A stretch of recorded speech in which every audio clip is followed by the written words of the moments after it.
Hey, Anton. Yeah, Margaret? You know people don't talk about enough? What? This is the first time there's tension between Linda and Simon.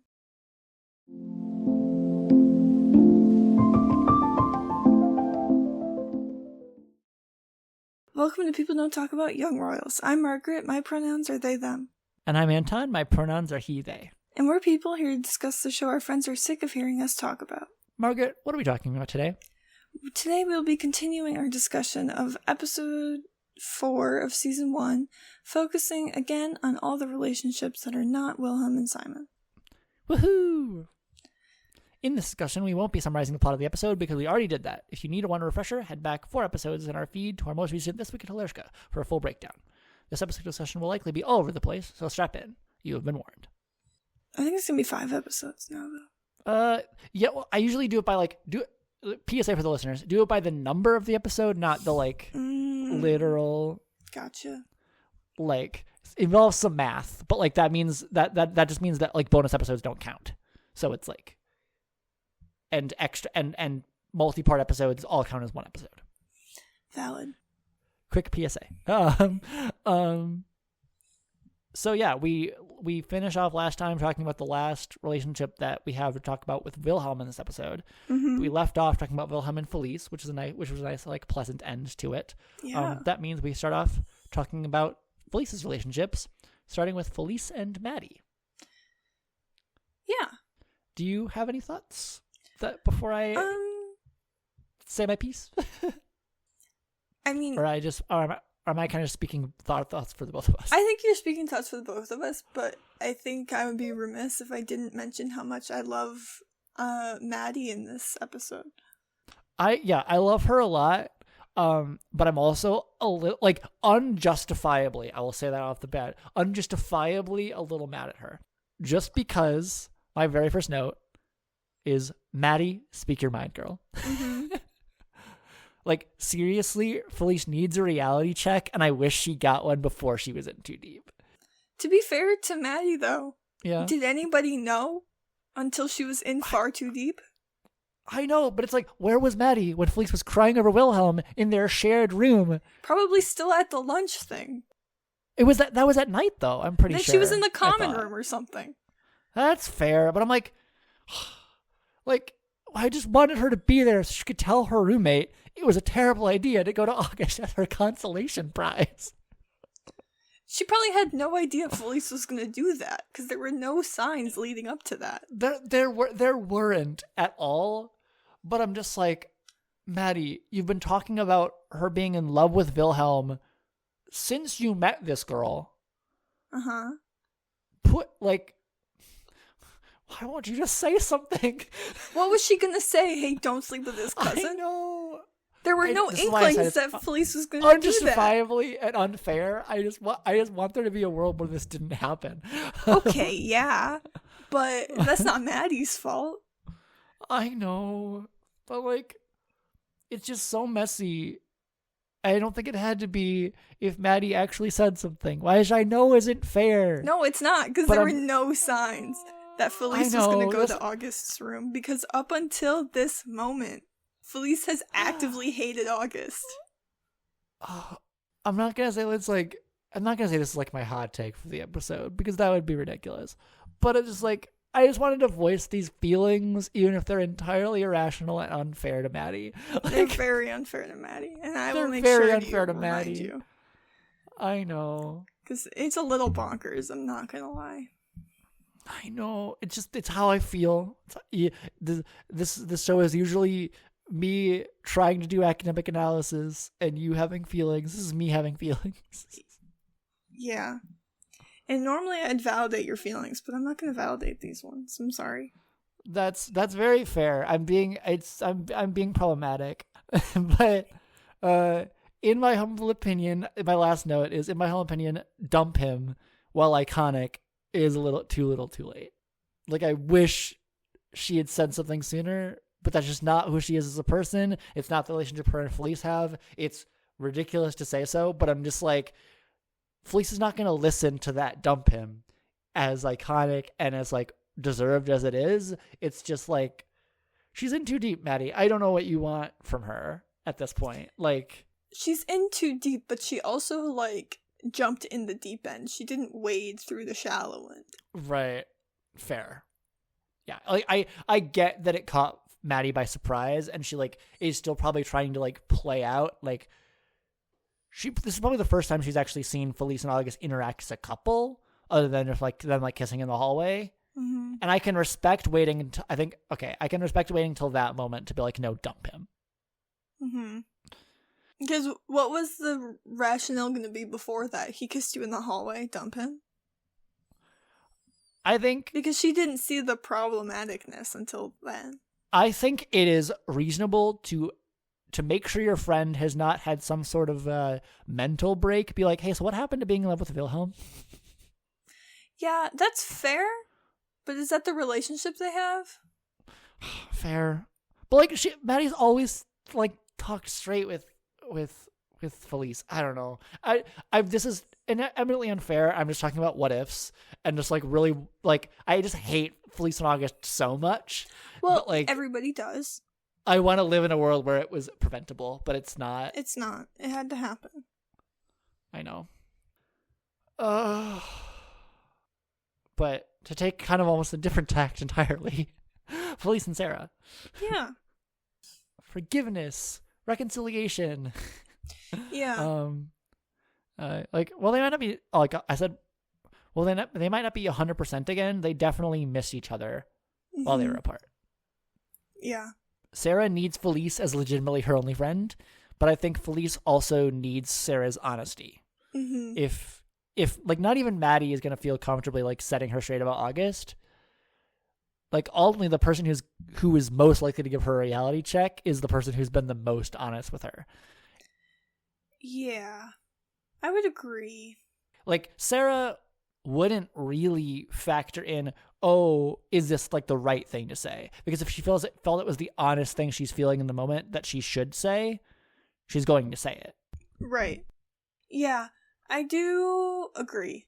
I just think their friendship is really cute. Yeah. Like, I think Felice has some of the most authentic and inauthentic relationships of this entire show so far. Yeah. At least friendship-wise. Yeah. Like, because, like, romantically, her life is a disaster. Yeah, romantically, frankly. it's a shit show, but friendship-wise, she's really got those on lock. Exactly. Like a crush basically manufactured by parental pressure. And then... Said crush's second cousin. One of the most toxic teenage relationships ever put to screen. Like... Yeah. But friendship-wise, her and Wilhelm... She knows how to be a friend. She knows how to be a friend. She's knocking it out of the park. She's knocking it out of the park as a friend, which makes up for the fact that, like...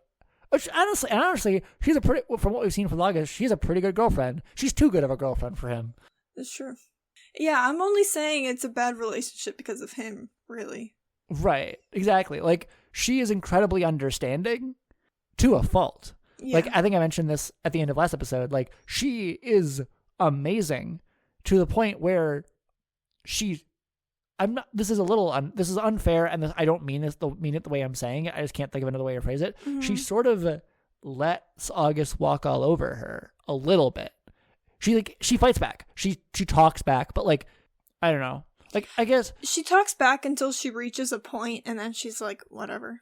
Yeah, because it's like she knows August well enough to be like, at a certain point, you can't fight fire with fire with August, because he's always going to have a clap back. Mm-hmm. Even if it makes no goddamn sense. Mm-hmm. Like, you need to comfort me so I can comfort him. Yeah. Does that make sense? When we've reached new levels of absurdity for August, that's the point where Felice is like, I can't win this. Mm-hmm. I'm giving up. Yeah. Which, like, is good. Conserve your energy, girl. Yeah, conserve your energy. But it's also like, aren't you tired enough to just be like, let's end this? I don't know. It's harder than I just said it. So. Yeah. Like, especially, like, the reason she got with August in the first place does need to kind of, like, sort of would need to be addressed, I think, for her to have dumped him in that moment. Right. Like, she needed to have been comfortable with being single, which I don't think she has been since the start of the series. Right. Which must be bonkers. Yeah. But moving away from Felice, because Felice doesn't play a major factor in this episode, and so she doesn't have tons of relationships, like, outside of Wilhelm and August. Although we'll get to more of August relationships later. Unfortunately. Yeah. I think we've kind of essentially set our piece there. We'll get to August and Felice a bit later with August. But for now, let's talk about Sarah and Simon. Yeah. A lot of this is really going to be speculation because they interact like maybe once, maybe twice in this episode. Yeah. Certainly like, once at least over text. Right. There's over text, but then in person, it's just the scene between Sarah and Linda and Simon after Linda receives the invoice. Yeah. Or the reminder of the invoice. Yeah. Like, basically, question. What does Sarah think of Simon getting tutoring? Do we think? I think she was She just seems confused. Yeah. Yeah, confused. And just like, that just doesn't sound like Simon, I think, is the thing. Mm-hmm. And so she's like, I don't get that motivation. But it's also like, she did better than him on the test. Right. By a fair margin. Right. So I get that a little bit. Like, I get her confusion, and I also get why, like, as mentioned before, I get why Simon did it. But it's like, I do wonder whether he didn't know how expensive it would be. Yeah. I think he's like, whatever it is, I can handle it. Mm-hmm. I think he just deliberately didn't think about how expensive it would be. That is also a possibility. Like, if it wasn't presented to him as an option, I think he probably knew that he couldn't afford it. Yeah. So, I don't know. I feel like maybe part of that whole thing is like, he knew he was going to get himself into a bit of a tight situation, but he didn't realize how tight of a situation. Yeah. So then I think everybody is confused, including him. Right. And then Linda is confused and upset. Yeah. And then the other scene that we see them interact by text, at least. We don't even see Mika's text to Sarah, which is why I didn't include Sarah and Mika on our list of relationships. Mm-hmm. But I want to explore the fact that Sarah for sure has no idea why Mika could be reaching out right now, and that's ever so slightly fucked. Mm-hmm. And that's a bit of an understatement, honestly. I'm just being nice to Simon. Like... Yeah. I mean, but to be fair to Simon... Yeah. You have a right to reach out to your parents if you want to. I think with as much as Sarah believes that her and Simon are a united front, when it comes to Mika, though, I can see, at least from Sarah's perspective, why it would seem like a betrayal of trust. I can too. But I also don't think that's fair of her. Yeah. At least not completely. Yeah, I can certainly see how it would feel that way. I also, though, see how it's not, like, it's not fair for her to feel that it's just way. not. It's not fair. It's understandable, but it's not fair. Yeah. Which, that's like most of the decisions in this show. Yeah, pretty much. Because who makes fair decisions all the time? Nobody. Yeah. I was about to say speaking of, but I don't want to do Linda like that. Simon and Linda, angry Linda enters the chat. Mm-hmm. Como Simon always fucking hits. Mm-hmm. Like, how are you gonna pay this back? Yeah, and I wonder because he just takes it and they drop it, and then there's a dramatic cut away. Yeah, but I'm like, how do we think this conversation actually resolved? Yeah. Because I can't imagine just taking that invoice. The conversation just ends. Yeah, like Simon didn't... I don't think Simon knew about this at this point, but like, obviously he's not going to tell about the drug plan. Right. So what the fuck was his excuse, lol? Is what I wrote. Yeah. Because it can't be like, oh, well, I'm going to ask my dad. Or I'll like look for a job. That's the closest thing I could think of. But it's like, how do you explain away how you made so much money so quickly? Yeah, I don't know. Like, or he's like, I'll dip into savings, and then she'll be like, what savings? And then it's like, right? How does this resolve? I think Linda is too trusting for her own good. If she trusted her son just a little bit less, that is not how the conversation would have ended. Yeah. Does Sweden have free university? At the very least, it's probably pretty cheap. I was gonna say maybe I imagine there are government loans. If he has like a school fund set up, you know, how, like some parents here will like start saving like for a their college kids, fund early? Yeah. college before they're even born, so that they have a hope of affording half of it. Yeah, I don't know. I do wonder if the Ericksons are in a socioeconomic bracket that does college funds. But I don't know. Yeah, but I think he basically just promises that he'll figure it out. Yeah. And I think she trusts him to make good decisions, which is a mistake. Yeah. Because he's still 16. Yeah. As much faith and trust she puts in him, like he's still 16, and you are the parent of the scenario. And it's like the one instance in like this specific case, I think most people are being incredibly unfair when they call Linda a bad mom. I agree. But I think in this one instance, based on context that she does not have, I understand why people judge her and call her too permissive. Yeah, I do think she's a bit too trusting of teenagers. Yeah, especially Simon. Like Sarah, she parents Simon because of their established dynamic. To an extent, parents her. It's not as one-sided as that anymore, but I think it used to be. Yeah. Like she is self-sufficient now and like has much more autonomy than she did when she was married to Micah, but she still leans on Simon. Yeah. To a degree I think she doesn't even recognize. And that creates a blind spot that Simon unwittingly, and probably he doesn't love that's the situation, but like it's a blind spot he ends up exploiting in order to do what he does in this season. Yeah. Yeah. But there's really no way to properly segue this. Simon and Micah. Yeah. You fucking drunk. That kind of sums it up, but there's more that we should talk about.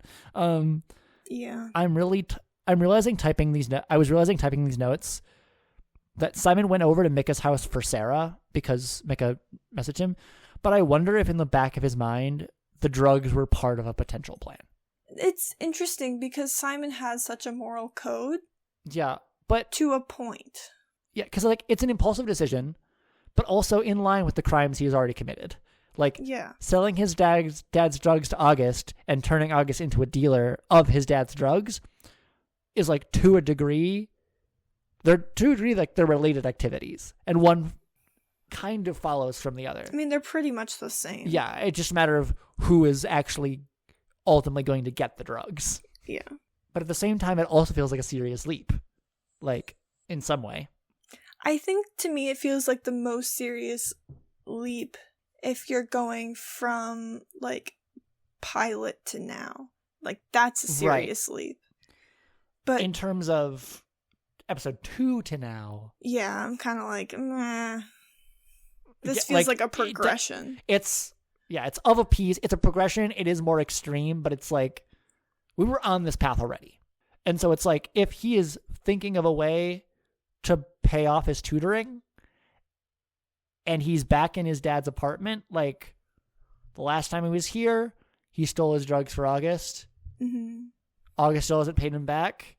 Like the math is, if you take morality out of the equation and just think about the fact that he's basically in survival mode. Yeah. The math adds up. Yeah, it does. I do want to sit in Micah and Simon's confrontation scene for a quick sec. It is really physical. Yes, it is. Like, in a way that is just not okay. Like, I don't care how much physical touch, even if it's like rough or slightly aggressive, is like considered normalized. That's just not okay to do to your kid. Nope. And like, add on something that I always kind of have to bring up, because like, regardless of whether or not it was intentional, this is how what I take from it. Like the fact that when he slams Simon against the wall the second time, it's right next to his closet. Like, I don't know. I I'm queer, so I have a complex about closets. Like, like if he moved him like 6 inches, he would have shoved him inside the closet. Mm-hmm. Like, yeah, it's just not.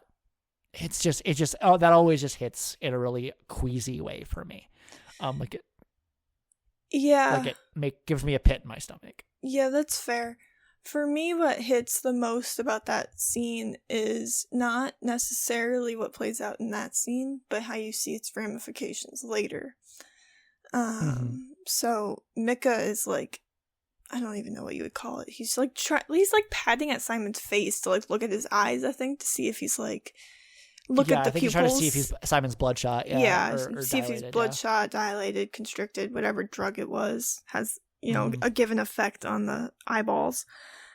Mm-hmm. And then in the football or the soccer field scene, when Wilhelm is like in disbelief that Simon came and reaches for his face, and he like swats his hand away. Fuck off, Margaret. I literally never saw that before. PTSD. I think I'm realizing now. I think that like he has to have a thing with people touching his face. Yeah, because that can't be the first time Mick has done that. No, because Simon recoils enough that like it's already triggering PTSD in that moment. This is just reinforcing that. Mm-hmm. Cause it's like as much as like there's like a hate and an anger in Simon's eyes, there's also a lot of fear in that scene for him. And in Micah, but it's like I don't care if Micah is afraid in that scene. I care that Simon's afraid because Micah is bigger and would easily overpower Simon. Simon is not strong. He does rowing, but he's bad at it. I'm sorry. like Simon is just physically larger. I mean, Micah's just physically larger than him. Yeah. Like if you wanted to beat his son up, he could. And given how violent he's probably been in the past when under the influence of drugs and alcohol, I think that's in the back of Simon's mind. Mm-hmm. Because we never know whether or not he was physically abusive with Linda. I think Simon would not give him the time of day if he was. So I'm inclined to say no, but the threat could have been there. Yeah. And I don't know. Ultimately, I think the scene is a clarification and confirmation beyond he's a person who can't take care of himself line from Sarah that I don't even know if we ever really fully discussed last cycle. Mm-hmm. Like we confirmed that Micah is an addict for drugs and alcohol. Yeah. But I also want to acknowledge the incredible nuance that this show has that people don't talk about enough. In bringing up the fact that Micah also needs ADHD meds to function. Mm-hmm. Like, at least from his own perspective, and I'm assuming he's probably tried other stuff, and meds are the only thing that helps. Yeah, I am wondering how much that is, like, I have severe ADHD, I need these meds to, like, be a functioning member of society, or if it's, I have ADHD, but I am also addicted to these medications. I need them to function. Yeah. Did drugs and alcohol come first, or did the ADHD meds come first? Mm-hmm. And, like, the fact that, based on context and, like, some future knowledge that we can bring in here, the fact that he's a musician, like, I sort of see alcohol being the first. I think alcoholism probably started, like, that usually starts early. Mm-hmm. For basically your first drink. Simon and August. Yeah, great. They're both so pissy at each other. Yeah, they are. With each other. Well, Simon is ultimately in the right, I think. Like, don't buy alcohol or drugs if it's going to be consumed by someone underage or you're not prescribed them, first of all. But also, setting that aside, if you're pretty damn sure you're not going to be able to pay for them. Yeah. Like, that's on August. Like, he's the one who approached Simon in the first place. Like, this was never on Simon's radar before August put it in his head. Yeah. As a thing he could do. Right? And I think it's important to hold in both hands the fact that August is an absolute dick and the fact that he wasn't absolutely sure his mom and stepdad couldn't fix their financial situation until Parents' Day. Yeah. I was going to say, I don't know how much of that was he didn't know he would never be able to repay it. Yeah, because it's a shitting thing to do, but also partially born out of a hope that he'll be able to pay Simon back eventually. Mm-hmm. I don't think it was a total lie. It was just a serious, serious lie of omission. Yeah. And I think blackmail is quite extreme on Simon's part, but I also see blackmail is extreme. Are you sure that's a take you want to make? I also is that see a hot take you're comfortable with? In Simon's head, how we've being in Simon's head, how we've gotten to that place. Yeah, it's fair. Again, he's in survival mode. Yeah, he is. As I feel like anyone who has been that, I would imagine I imagine there was a time when Micah was the sole breadwinner for the Erickson family, which meant they were probably way more food and housing insecure than they are now. Linda might have been working. We don't know. No, that's very fair. But I think just regardless too, I think someone who is as low class as Simon, I think it doesn't take that much of an expense. I mean, this is a substantial expense, especially for a 16-year-old. But I don't think it's going to take that much to drive you into survival mode. Mm-hmm. Because you probably at least know people, given the state of Bjarstad and the general class of Bjarstad. You probably know people who are more at least more insecure than you, and one of your biggest fears is going to be ending up like them. Yeah, it's a fair assessment, I think. And so it's money matters to Simon in a way that it hasn't mattered to August up until this point. Right. And so it makes sense why August is caught off guard, because he's still in denial about the whole fucking thing. Mm-hmm. And still and is related to the royal family, so he has a safety net in the back of his mind. I guarantee it. Yeah. He wouldn't be ingratiating himself to the queen if he didn't think that. I don't think. Generally. But Simon, he has no safety net. Right. This is what he sees as his only option to not force his family into debt. Mm-hmm. By his own actions and because of one stupid decision. Yeah. Or a few stupid decisions, but yeah, he paid Micah back. So, and Simon is so clearly awkward about it. Mm-hmm. But this is the solution he's come up with to his mom's question. Batshit as it is. It's pretty batshit. Simone? And the way he goes about it is also extremely batshit, because he's doing it just right in front of the school. I mean, there's no witnesses.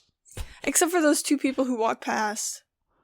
Yeah, and he's holding out a plastic bag. It's not great. It's incredibly sus. If anyone thought that an actual drug deal, so if someone actually thought someone was stupid enough to do an actual drug deal on the literature campus, in outdoors. Yeah. Full view. It's so stupid that it's almost genius, because no one would actually think that's what's happening. Yeah, but it's also really dumb. Oh, incredibly dumb. Incredibly stupid. Hey, here's a life lesson. Don't do drug deals out in the open in front of your high school. PSA. That's a take I'm comfortable with making. Yeah. Oh, certainly. That's legal advice with Margaret. No. And it just establishes such a fucking weird dynamic for the rest of the episode. It really does. Because then August turns around, and presumably the rest of society has to have paid August for these drugs. But when you first see it, you're you think for a second, I'm August, are you just about to betray Simon? Betray your drug dealing handler, essentially? By just giving all these drugs out fuck him over free? for a third time? Yeah. Possibly. Or maybe he does give, maybe the rest of the society didn't pay him, and he just hikes up the price for the other drugs that he kept. No, yeah. But I'm pretty sure that looks like all the drugs that Simon took. Yeah. Was at the society meeting. So, and I've heard there were leftovers because they asked Alex to stash the rest, but But Simon starts getting payments before the society. Oh meeting. yeah, oh yeah. But they're already planning the society meeting. That's true. So I think it's probably that's probably confirmation if we reach in the lines that he has gotten payment for those drugs, at least for like the other third years probably, given like the number of payments that he gives. Regardless, I think that's enough about August and Simon. That's all I have. I think. Yeah, me too. Now, I don't want to delve into this too much, but it felt important. August and himself. Trigger warning, body dysmorphia. I do wonder how many people watch the scene of August working out and don't recognize what's happening. Because it's so obvious to me now, I don't see how you can't. Does anybody? What do you mean? Like, does anybody watch that and not see it? A lot of reactors, at least I haven't seen a lot of reactors like full reactions to the entire episode, but in a lot of edited versions of it, like I would say it's basically 50-50, maybe less than that, who actually recognize in the moment what is happening. He's like pinching his skin and doing like the definition of body checks though. Yeah. Or they like don't think they've gotten enough information to say anything for sure, which is valid enough, like when you're just like on the 4th episode of a show. But I think we have enough information to at least say body dysmorphia or something akin to it. Like it's pretty obvious now, but it's like, honestly, I'm not sure if I registered what it was on first watch. Like, we should leave the rest of this discussion for August's character episode, but it felt important enough to bring up outside of the context of actually assassinating him. Yeah.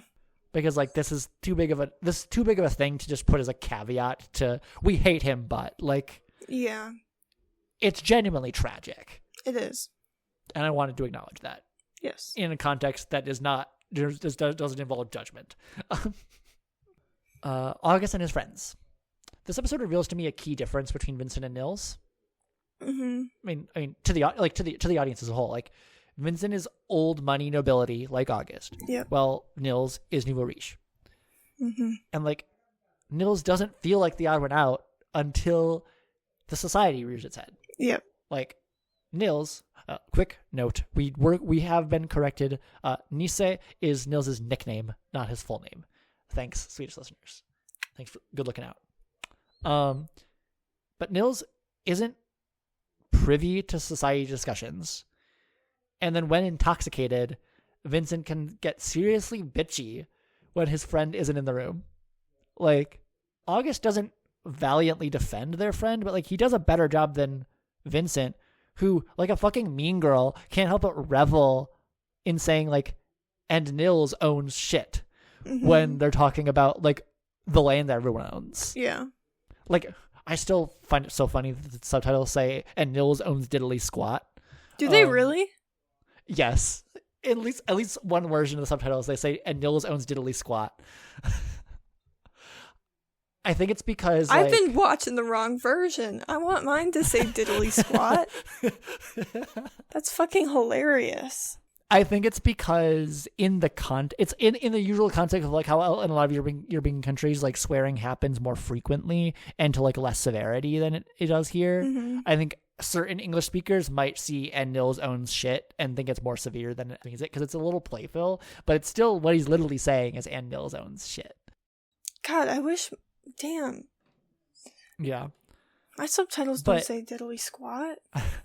This brings up the question: can you be friends with someone and condescend to them at the same time? Yeah. Yeah. I mean, like... But how good of friends are you? Okay, well, then you have to differentiate. Genuinely condescend or playfully condescend? Right. But it's like also, like, Vincent is intoxicated, but that just lowers your inhibitions. He's not saying anything he doesn't mean. Yeah, but, like, sometimes you bully your friends and you actually love them dearly. Right. Fair. And, like, it's, like, a thing that, like, he would probably think would be good to tease Nils about and wouldn't realize how deeply hurtful it would be. Right. And now, I am not defending Vincent. No. You will never catch us out here defending Vincent. No. However, sometimes you bully your friends with love. Yeah. And as long as you both understand it's with love, it's okay. Yeah. It doesn't sound like there's no love there, but I think it's the fact that, like, he's saying this when Nils isn't in the room. I don't see him saying exactly this the way he says it when Nils isn't, which is why I call him a bit bitchy. He is a bit bitchy, and I think we should definitely say that. But I think, like, it's like, again, like, only in the context of the society does this separation really present itself. But I think it's interesting to, like, break up our, like, core trio. Like, I keep mentioning this, but I think it's just so fascinating. Like we break apart our core male trio of third years down, like, a pretty clear line and make the non-white one the one who is new money, which just makes reasonable sense in a really, like, depressing way, but in a way that it just feels correct for this world and, like, true to life. And it's like none of them would ever intend anything by it other than just saying, you're not a noble, so you're not a part of the society, so you can't be a part of this discussion.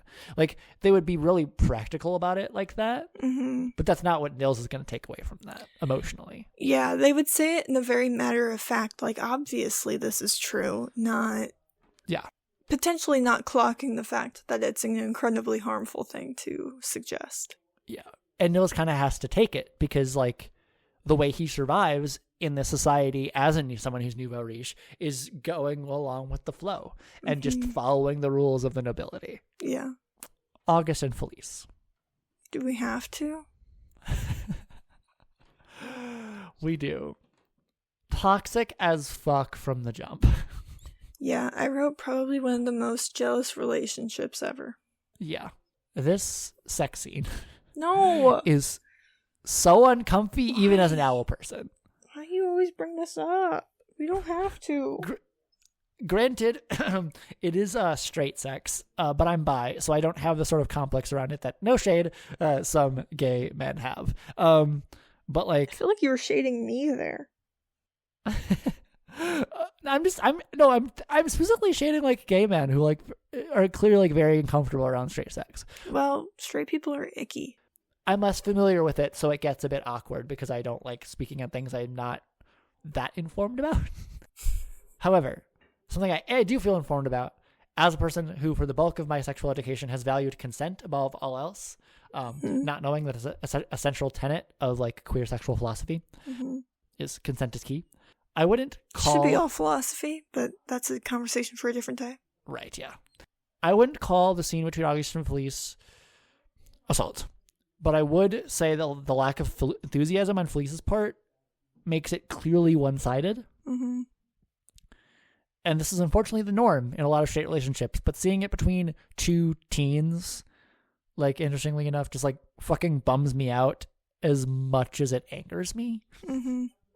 Like, it's a fucking meme at this point that straight guys don't know / don't care about their partner's pleasure. But it's still fucking disgusting to me.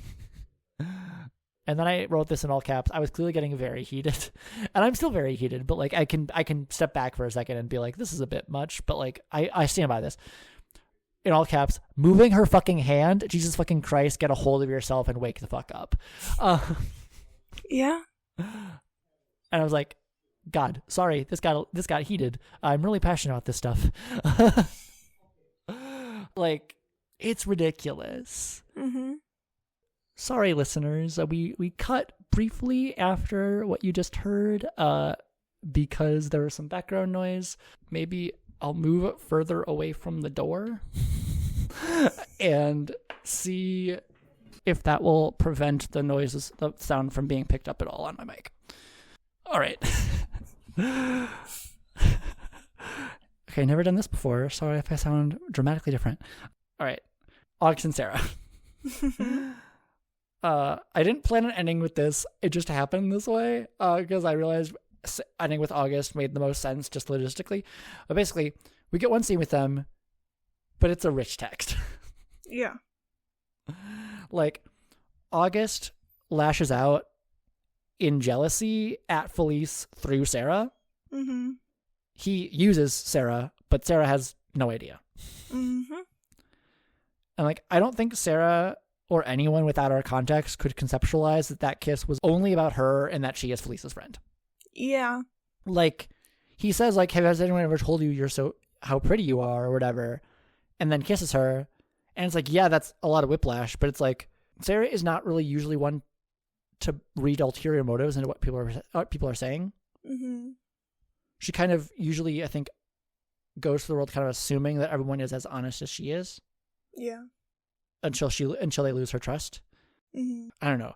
God, that smug grain of August is the one that I said. It's one that says, I finally pulled one over on my cheating girlfriend and also definitely made her friend want me. That's definitely what he thinks he did, but he didn't do that at all. He did not. What an actual nightmare of a predicament Sarah has been put in. He thinks he ate, but he wasn't even at the table. Like, what the fuck do you do? Like, does Sarah do? Like, this isn't normally the kind of thing a girl will believe about her boyfriend without proof. That he kissed her best friend? Yeah. That he kissed her? Usually, I don't know. But I feel like... I don't know. I saw said, but also Felice knows she's dating August, and I'm not even sure if she likes him, let alone loves him already. Like... Yeah. I feel like Felice would believe that about August. Mm-hmm. I don't know. I've never been in a situation where my boyfriend kisses my best friend, so... Right, yeah. It's not a situation I can speak from. I'm just saying, I'm also just not necessarily speaking from real life experience, but from experience of seeing this kind of thing play out in teen dramas before. In teen dramas, I feel like they believe it a lot less than they would in real life. Yeah, because you need drama. Yeah, I feel like... And most of them are written by men. Yeah. I feel like if I was allo and straight and had a boyfriend, so this is a big hypothetical here. Far away parallel universe. Yeah. And my best friend was like, hey, your boyfriend kissed me. I'd be like, ah, damn. Yeah. Because I trust my friend more than I would trust my significant other. Yeah, and I mean, I guess it also depends on how long I've known them. Like, who came first, the chicken or the egg? Who came first, the friend or the boyfriend? If the friend came first, I'm trusting the friend all day long. Right, exactly. Like, I don't know. It's an absurd situation. It always catches me off guard. Like, oh, we're doing this now, I guess. Yeah. I would simply self-combust from the stress, is all I'm saying. I think I'd do what Sarah does. I think I'd just stand there. I'd be like... Yeah. But to end us off, before Margaret signs us off, let's all say it together now, to quote Maddie. Fuck you, August. Yeah, I like that. I think that's a good way to end every episode. Fuck you, August. Thank you for listening. I think that's what we do instead of let's start a revolution, baby. I think it's just, fuck you, August. That'd be really good. You just snort into your mic. That was hilarious. I did. Really I really hope that wasn't too loud. I have a snorting problem. It's not a problem. It's just a feature, but of me. Yeah. But it's okay. All right. Yeah. All right. Ready to take us out? Yeah. Thank you for listening. If you'd like to keep up to date with when we release new episodes and other pod-related announcements, you can check out our Instagram at People Don't Talk About or our threads. Our next episode will be character standing for Wilhelm in Season 1, Episode 4, so stay tuned. And with that, all that's left to say is... Let's start a revolution, baby.